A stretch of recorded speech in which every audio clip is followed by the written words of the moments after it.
Baiklah, bismillahirrahmanirrahim. Assalamualaikum warahmatullahi wabarakatuh. Perkenalkan, nama saya Ahmad Herul Rosikin Z dengan NIM 182904211 dari kelas PTKA Angkatan 2018.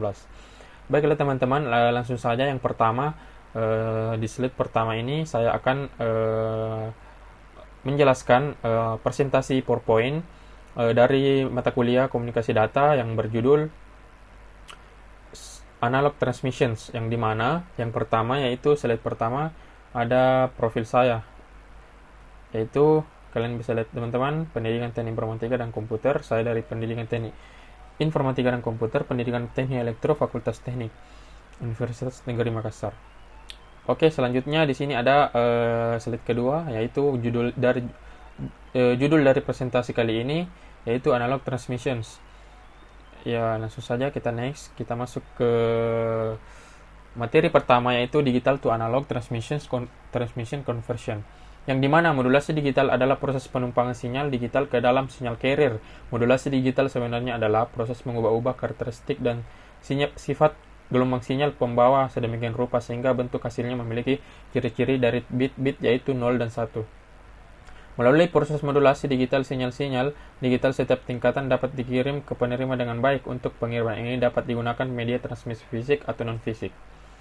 Selanjutnya yaitu kelebihan modulasi digital dibandingkan modulasi analog adalah sebagai berikut.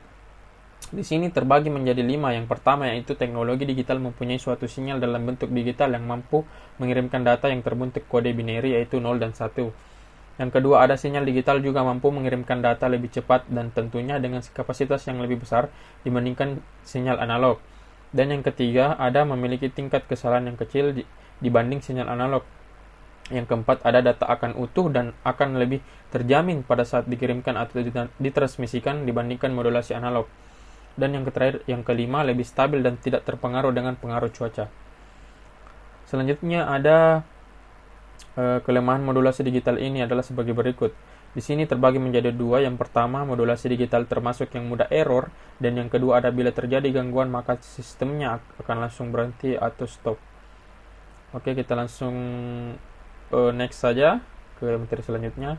Dan di sini ada 4 sistem modulasi digital, yaitu yang pertama ada amplitude shift keying atau disingkat ASK, dan yang kedua ada frequency shift keying atau disingkat VSK.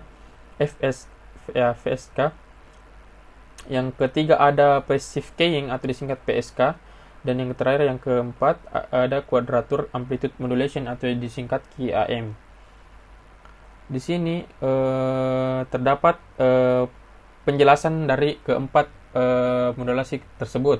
Yang pertama ada amplitude shift keying, yang dimana amplitude shift keying adalah modulasi yang menyatakan sinyal digital 1 sebagai suatu nilai tegangan tertentu, misalnya 1 volt, dan sinyal digital 0 sebagai sinyal digital dengan tegangan 0 volt. Sinyal ini yang kemudian digunakan untuk menyala-matikan pemancar, kira-kira mirip sinyal Morse.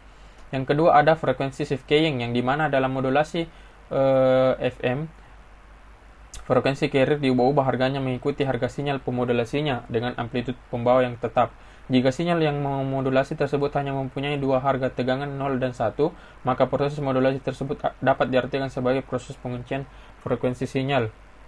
Hasil gelombang FM yang dimodulasi oleh data biner ini kita sebut dengan frekuensi shift keying atau disingkat FSK. Selanjutnya ada phase shift keying, yang dimana phase shift keying atau PSK atau pengiriman sinyal di digital melalui pergeseran fasa. Metode ini merupakan suatu bentuk modulasi fasa yang memungkinkan fungsi pemodulasi fasa gelombang termodulasi di antara nilai-nilai diskrit yang telah ditetapkan sebelumnya. Dalam proses modulasi ini, fasa dari frekuensi gelombang pembawa berubah-ubah sesuai dengan perubahan status sinyal informasi digital. Yang terakhir ada yang keempat ada quadrature amplitude modulation atau disingkat QAM, yaitu merupakan suatu gabungan antara kedua metode modulasi gelombang, yaitu amplitude shift keying atau disingkat ASK dan phase shift keying atau PSK, yang membuat konstelasi sinyalnya berubah sesuai amplitudenya atau jarak dari titik asal ke titik konstelasi. QAM adalah suatu cara pentransmisian pada laju bit-bit yang lebih tinggi pada saluran atau kanal dengan lebar pita yang terbatas. Selanjutnya ada lanjutan dari quadrature amplitude modulation, yang dimana di sini QAM tergolong terdalam salah satu modulasi digital, yang mana informasi digital itu sendiri terdiri dari amplitude dan phase sinyal carrier, dan sinyal-sinyal amplitude dan phase sinyal carrier tersebut akan diubah-ubah untuk menunjukkan data. Selain itu, QAM juga memiliki bentuk-bentuk yang diantaranya adalah 8 QAM, 16 QAM, 32 QAM, 64 QAM, 128 QAM, dan yang terakhir 254 QAM. Berikut adalah contoh gambar konstelasi dari bentuk QAM. Dan ini adalah gambarnya. Kalian bisa lihat pada bagian kiri. Ada 8 QAM, 16 QAM, 32 QAM, 64 QAM, dan yang terakhir adalah 128 QAM. Oke, kita next. Di sini ada kelebihan dari QAM yang terbagi menjadi 4. Yang pertama di sini lebih efisien ketika teknik spektra sebagai pembanding ke CPM. Yang kedua ada menyediakan scope yang baik untuk kecepatan bit tinggi menggunakan bentuk yang handal dari QAM. Yang ketiga ada merupakan teknik yang baik untuk bekerja ketika mendekati daerah linear dari operasi. Dan yang terakhir, yang keempat, ada dapat mentransmisikan banyak bit-bit informasi per simbol. Selanjutnya ada kekurangan atau kelemahan dari QAM, yaitu yang pertama ada QAM berdasarkan konsep linear di terminologi atau amplifier linear dan receiver dan amplifier linear ini kurang efisien dan memakai daya lebih. Dan yang kedua ada rentan terhadap noise, dan yang terakhir yang ketiga ada membutuhkan demodulasi yang koheren dengan dase dan frekuensi yang tepat. Selanjutnya kita masuk ke materi analog to analog conversion, yang dimana modulasi analog adalah proses pengiriman sinyal data yang masih berupa sinyal analog atau berbentuk sinusoidal. Dalam modulasi analog yang perlu diketahui adalah adanya suatu teori, yaitu modulation theorem, yang juga dikenal dengan sebutan frekuensi translation. Kita masuk ke pertama, yaitu amplitude modulation atau disingkat AM, yang dimana modulasi amplitude merupakan proses modulasi yang mengubah amplitudo sinyal pembawa sesuai dengan sinyal pemodulasinya atau informasi yang dikirim. Sinyal pemodulasi adalah sinyal asal yang berisi informasi, sedangkan sinyal pembawa atau carrier adalah sinyal frekuensi tinggi yang ditampangi oleh sinyal informasi selama proses transmisi. Dan ini adalah gambarnya. Di sini ada gambar dari amplitude modulation. Oke teman-teman, kita lanjut. Yang dimana ada yang kedua, frekuensi modulation yang atau disingkat FM. Modulasi frekuensi adalah sehingga frekuensi sinyal pembawa berubah sesuai dengan perubahan simpangan sinyal informasi. Jadi sinyal informasi yang dimodulasikan pada sinyal pembawa menyebabkan perubahan frekuensi sinyal pembawa sesuai dengan perubahan tegangan sinyal informasi. Besar perubahan frekuensi atau deviasi atau FD dari sinyal pembawa sebanding dengan amplituda sesaat sinyal pemodulasi, sedangkan laju perubahan frekuensinya sama dengan frekuensi sinyal pemodulasi. Dan ini adalah gambar dari sinyal ketiga itu. Yang pertama sinyal pembawa atau carrier, yang kedua ada sinyal informasi, dan ketiga ada sinyal FM atau frequency modulation. Oke, kita next ke materi selanjutnya, yaitu kelebihan dan kekurangan FM. Di sini terbagi menjadi dua, yaitu ada 2 kelebihan dan ada 2 kekurangan.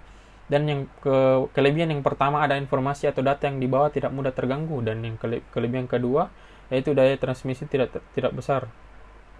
Dan yang kekurangan yang pertama memerlukan bandwidth yang lebar, dan yang kekurangan yang kedua yaitu rangkaian dan maintenance tidak semudah AM atau amplitude modulation.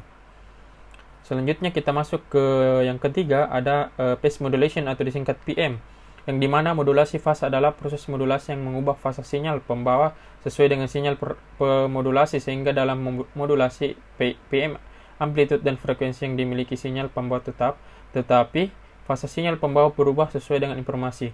Modulasi fase digolongkan dalam jenis modulasi sudut. Pada modulasi ini sinyal informasi mengubah-ubah fase gelombang carrier yang besarnya berubah fase sebanding dengan amplitude sesaat sinyal informasi.